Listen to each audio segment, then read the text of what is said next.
Unfortunately, no one can be told what the Matrix is. You have to see it for yourself. Wait, black natives actually exist. Let me put it in a language you can understand. I am Tino Blackfoot and Gullah from the tribe of Levi. Great grandma. You hear me? Tiana Blackfoot. Yes, we exist. Great grandma. The daughter of my great grandma. Yeah, we exist. Both of them live to be 100 years old. That's 200 years between them two alone. Yes, we do exist. Algonquin? Yeah. And you know, and it's really heartbreaking, honestly, at the end of the day. It's to the point where a lot of us don't even tell folks where we are. We just go along with the narrative. But, you know, it's very sad to have, like, your culture, your heritage, like, your real history stripped from history. Like, they really tried to erase us, you know what I'm saying? Like, and that shit hurtful, you feel me? Because they painted this picture of a Mongolian individual as a indigenous, aborigine of these lands, and that's not even true, because the Mongolians came through the Bering Strait 12,000, 13,000 years ago. Check this out. When the Mongolians got here, there was people already here. And the people that was already here, y'all not gonna believe what they look like. They look like this. With the locks. They look like this. For my sisters that be rocking the Afro puffs. They had these. We also love boxing. Come on, man, you know we throw these well. We look like this. Pause if you want to read it. Shout out to all my Israelites, my Moabites, my Moors, my Moors, and all y'all, you feel me? Tribe of Levi checking in, your Yetis. That's my tribe. So, I mean, come on, man. Like, I done showed y'all enough. Like, stop the bullshit. We still out here thriving, you feel me? We thriving. Paper Genocide was for the hybrid Afro-American Indian Part 1. You heard me? Now, let's talk about scientific racism now. And let's talk about the paper genocide that went on. So that means we're going to be studying ethics today. Let's go. Today's book, we're going to be talking about the use of the term Negro and Black to include persons of Native American ancestry in the Anglo-North America by Jack D. Forbes. Explorations in Ethnic Studies, Volume 7, Number 2, July 1984. Let's get into it. In 1930, a person of mixed Indian and Negro blood shall be returned as a Negro, unless the Indian blood predominates and the status of an Indian is generally accepted by the community. By 1940, all African American hybrids were to be counted as Negroes unless the Indian ancestry very definitively predominates and he is universally accepted as an Indian. Let me stop right there.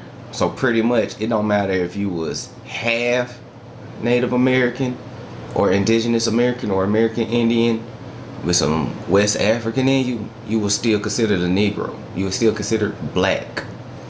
So when black people say that they have Indian in their family or Indian in their blood, they not lying.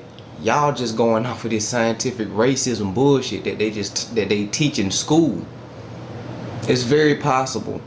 It's actually highly possible that all African Americans have Indian in their blood. I'm talking about a high number at that. But we're gonna talk about it. because indigenous Americans and the West Africans used to intermarry highly. Let's go. Paper Even genocide. pure Pete blood Game. Indians could be counted as black. Hold on. What? Even pure blood Indians could be counted as black. As in Nevada in 1880, when the census categorized 90 members of the Duckwater Shoshone tribe in that manner. The census people was telling people, you black, you ain't Indian. You black, you ain't black, you Indian, you Indian, you. These folks are just doing any, meeny, money, mo with people's heritage and shit like that. Fucked up, ain't it? He was recorded as either black or white depending on his appearance, his skin tone, not blood but skin tone.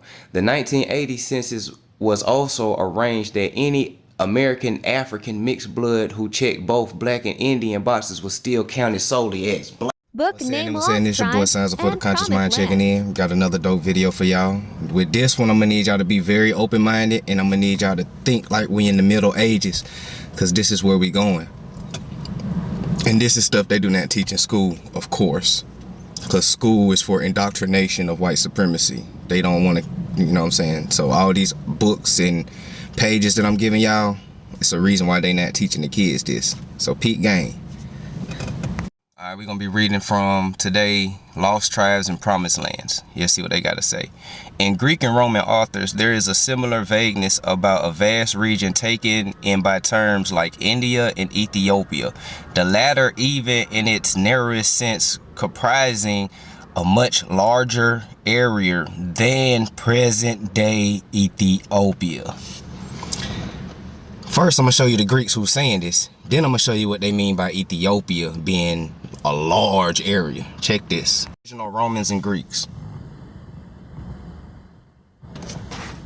Told y'all, think Middle Ages now. This is Brazil.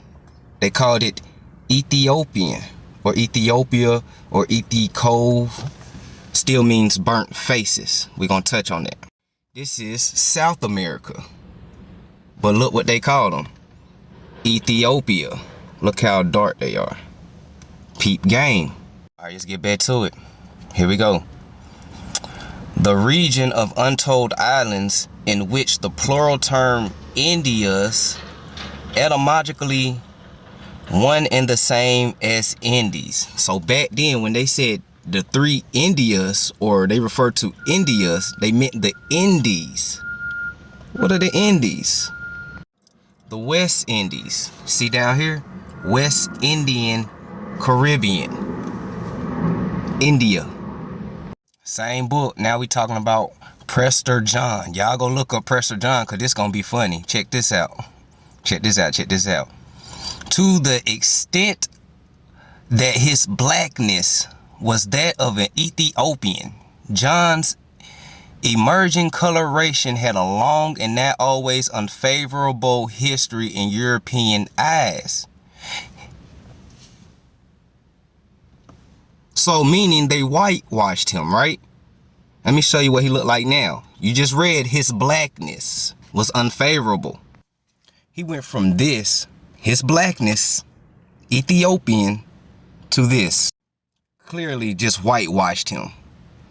So by me telling y'all that he is black, that's not me blackwashing. That's me setting history straight. Because they trying to erase ours. Science for the Conscious Mind. Y'all like, share, subscribe, and follow. Christopher Columbus knew exactly where he was going. For the Conscious Mind checking in with you. I got another dope video for y'all. I just stumbled across a book. Told you Christopher Columbus knew exactly where they was going. He knew exactly who he needed to employ to communicate with the indigenous Americans of the West Indies and South America and Central America and so on, so on. So without further ado, let's get into it. All right, I advise everybody to download this PDF book, or if you can find it at a bookstore and get the real book, if they still making them now, you know, they be pulling stuff like this. I suggest you get it. But this book is called Christopher Columbus and the Participation of the Jews in the Spanish and Portuguese Discoveries. You feel me? Written by a doctor, PhD, it's all certified. You see it? And it was written in 1840 something, if I'm not mistaken. Let's get into it. We're going to start right here.